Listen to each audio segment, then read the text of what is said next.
नमस्कार बच्चों, मैंने आपको पाठ 6 पोंगल जिसके बारे में मैंने आपको बताया था कि यह तमिलनाडु में यह त्यौहार मनाया जाता है और जो नई फसल की कटाई होती है उसकी खुशी में यह त्यौहार मनाया जाता है। इसके बारे में मैंने आपको सारी जानकारी दी थी कि पोंगल के पहले दिन और उसके बाद वाले दिन का भी उतना ही महत्व होता है जितना पोंगल का होता है। उसी पोंगल के पहले दिन लोग अपने घर की सफाई करते हैं, फिर उसके बाद वे लोग पूजा, फिर भोग तैयारी आदि सारी चीज़ें वो तैयार करते हैं। और मैंने आपको पूरा यह पाठ यहाँ पेज नंबर 46 पर भी यह पूरा समझाया था, जिसमें मैंने आपको यह भी बताया था कि वे लोग जो खेतों में काम करने वाले लोग जो होते हैं वे बैलगाड़ियों, हलों और दूसरे औजारों हथियारों पर रंग रोगान करते हैं। बैलों के सींगों को घिस घिस कर नोकदार बनाया जाता है। उन पर रंग रोगान लगाकर उनकी नोकों पर धातु के छल्ले मढ़ दिए जाते हैं, यानी कि मेटल के। ये तैयारियां होती है। मंजी विरट्टू के लिए रंग बिरंगे सींग वाले बैल गले में मनके और घंटियां टनटनाते हुए गलियों में दौड़ते हैं। तो बच्चों, मैंने आपको यहाँ पेज नंबर 47 पर भी यह सारा बताया था, जो आपको समझ में आ गया होगा। अभी मैं आपको यहाँ से पेज नंबर 47 से आगे और बताने जा रही हूँ, आप इसे ध्यान से सुनिए। उनके पीछे युवकों के झुंड चलते हैं।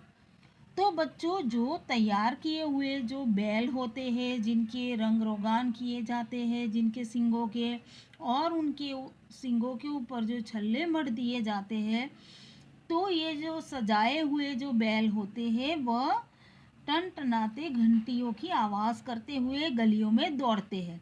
और उनके पीछे पीछे जो युवकों का झुंड होता है, यानी कि समूह होता है, वह उनके पीछे चलते हैं। कभी कभार कोई युवक किसी बैल को घेर कर उसकी पीठ पर सवार हो जाता है, यानी कि उनमें से कुछ युवक ऐसे होते हैं जो बैल को घेर कर, यानी कि उसके आसपास वो इर्द गिर्द रहते हैं और फिर उसकी पीठ पर बैठ जाते हैं, यानी कि सवार हो जाते हैं। कुछ फासले तक उसे दौड़ाने के बाद वह बैल के गले में बंधी रुपयों की थैली उतार लेते हैं। तो बच्चों, वहाँ पर यह एक तरह की हरीफाई, एक तरह का जैसे मानो कि खेल होता है। उस दिन बैलों को दौड़ाए जाते हैं और उन बैलों के गले में फूलों की तो हार माला वह पहनाते हैं, लेकिन साथ में उनके गले में रुपयों की जो थैली होती है वह भी वे लोग बांध देते हैं। फिर वह जो युवक जो उनके पीछे पीछे जो चलते हैं, उनमें से जो युवक होते हैं वह बैलों की पीठ पर भी सवार हो जाते हैं और कुछ फासले तक, यानी कि कुछ दूरी तक उसे दौड़ाने के बाद वह बैल के गले में बंधी रुपयों की थैली उतार लेते हैं। रुपये उसी युवक के हो जाते हैं। तो जो युवक उसमें सफल रहता है, जो बैल के गले से बंधी हुई रुपयों की थैली उतार लेता है, वह रुपये उस युवक के हो जाते हैं। पर सब बैल इतनी आसानी से काबू में नहीं आते। कुछ बैल तो बड़े उग्र होते हैं। अगर कोई उनके निकट जाकर उनकी सवारी करने की कोशिश करता है या उनके गले में पड़े फूलों के हार या रुपयों की थैली उतारना चाहते हैं, तो वे भड़क उठते हैं। तो बच्चों, जब यह युवक जो होते हैं वह रुपयों की थैली निकालने की कोशिश करते हैं, मगर कुछ बैल ऐसे भी होते हैं जो काबू में नहीं आते हैं और जब कोई यह कोशिश करता है तब वे भड़क जाते हैं और वे उन्हें निकालने नहीं देते हैं।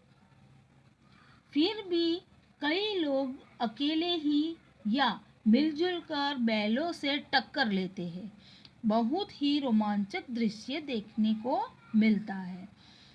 बैल जब उग्र हो जाते हैं फिर भी कई लोग ऐसे होते हैं जो अकेले या तो मिलजुल कर उन बैलों से टक्कर लेते हैं, यानी कि उनका मुकाबला करते हैं और वह थैली निकालने की कोशिश करते हैं।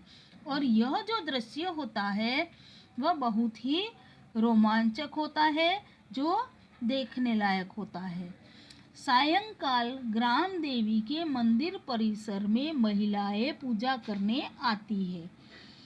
तो सायंकाल यानी कि जो संध्या का समय होता है, ऐसे समय पर जो ग्राम देवी होती है, यानी कि जो गांव के बाहर एक देवी का जो मंदिर होता है, जिन्हें ग्राम देवी मानते हुए, यानी कि गांव की देवी, गांव की रक्षा करने वाली, तो सारी जो महिलाएं होती है वह ग्राम देवी के मंदिर परिसर में जाकर उनकी पूजा करती है। इसके बाद शुरू होती है बैलगाड़ियों की मनोरंजक दौड़, जिसमें सभी आयु वर्ग के लोग उत्साहपूर्वक शामिल होते हैं। उसके बाद मानो कि जैसे हरीफाई शुरू होती है, बैलगाड़ियों की मनोरंजक दौड़ शुरू होती है और उसमें सभी आयु के, यानी कि सभी उम्र के लोग और सभी वर्ग के लोग जो होते हैं वह उत्साहपूर्वक उसमें शामिल होते हैं, यानी कि उसमें हिस्सा लेते हैं। तो बच्चों, आज मैंने आपको यह पाठ पूरा यहाँ तक जो है वो मैंने आपको समझा दिया है। अभी मैं आपको यहाँ पर जो स्पीकिंग स्किल वाले प्रश्नों के उत्तर जो है वो मैं अभी आपको समझा रही हूँ, जो आपको अभी लिखने हैं, जो मैं अभी आपको यहाँ पर बता रही हूँ।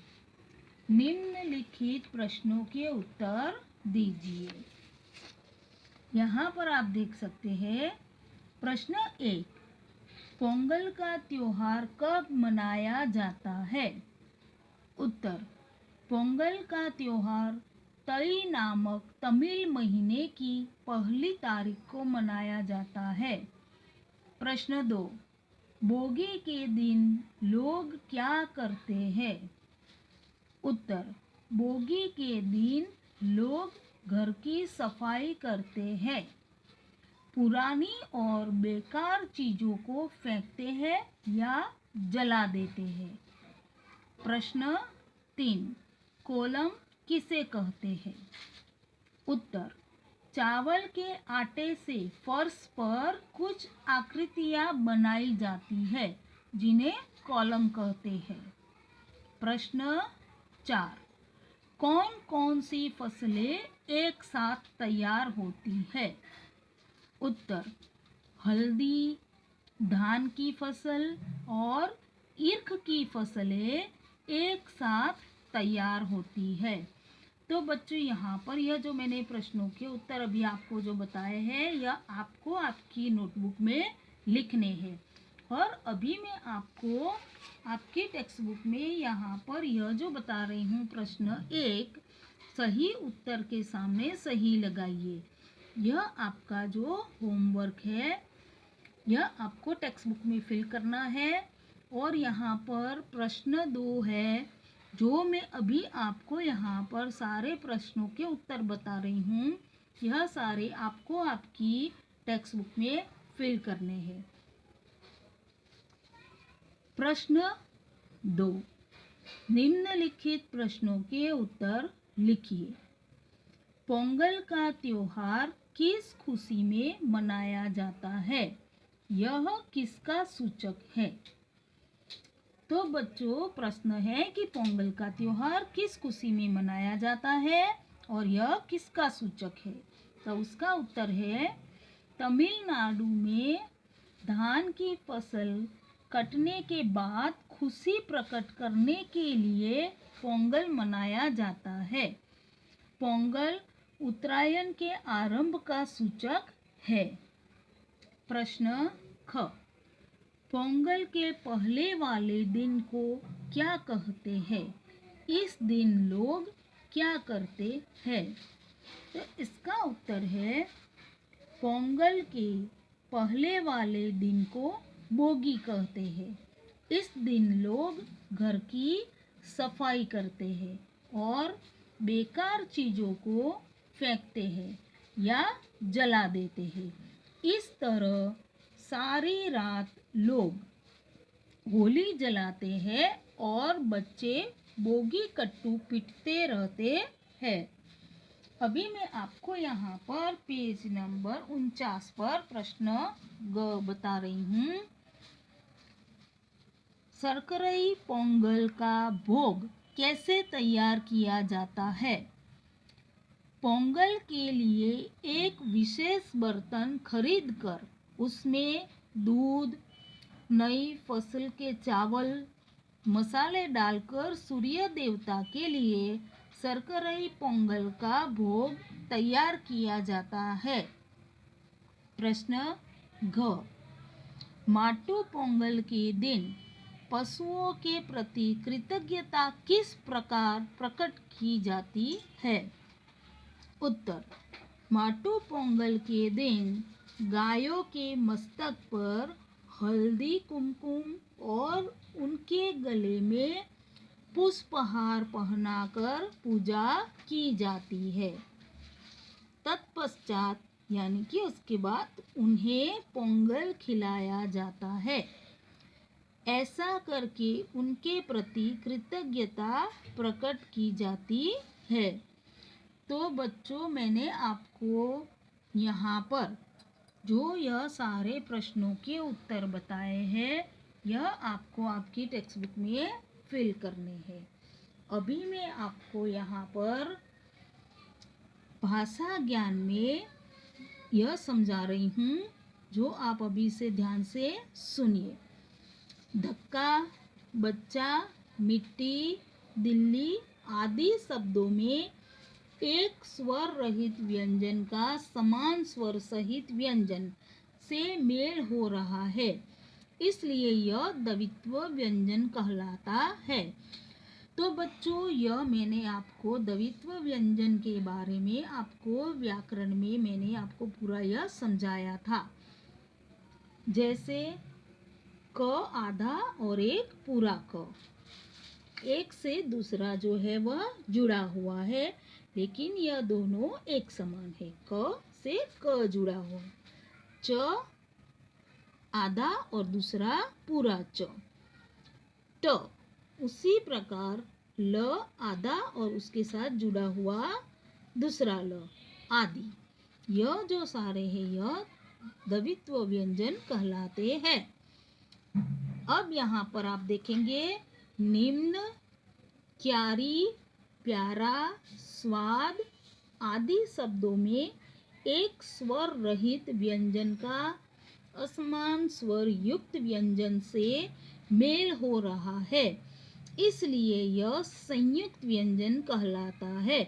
जैसे न यानी म आधा और न जुड़ा हुआ, फिर है क्य आधा क और उसके साथ है य जुड़ा हुआ, प्य आधा प जिनसे य जुड़ा हुआ है, स्व स्व में स आधा और उससे व जुड़ा हुआ है आदि।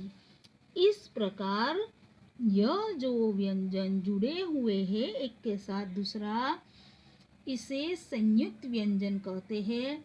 मैंने आपको व्याकरण में संयुक्त व्यंजन के बारे में भी जानकारी दी थी, तो आप यह सभी जानते ही होंगे। तो अभी यहाँ पर आपको दिया गया है द्वित्व व्यंजन। द्वित्व व्यंजन आपको यहाँ पर 3 लिखने हैं और आप यह आपके चैप्टर में से ढूंढकर भी आप लिख सकते हैं द्वित्व व्यंजन। एक है कोटू, पटिया, छल्ले, यह है द्वित्व व्यंजन। क्योंकि यहाँ पर आप देख सकते हैं एक ट दूसरा ट से जुड़ा है, यहाँ पर भी आप देख सकते हैं ट ट और यहाँ पर ल के साथ ल, तो इसे कहते हैं द्वित्व व्यंजन। अब यहाँ पर है ख में संयुक्त व्यंजन, तो आपको यहाँ पर संयुक्त व्यंजन वाले शब्द लिखने हैं।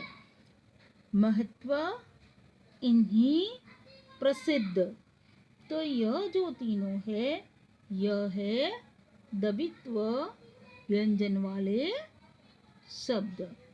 तो बच्चों यह आपको इस तरह से आपकी टेक्स्ट बुक में पेज नंबर 49 पर फिल करना है।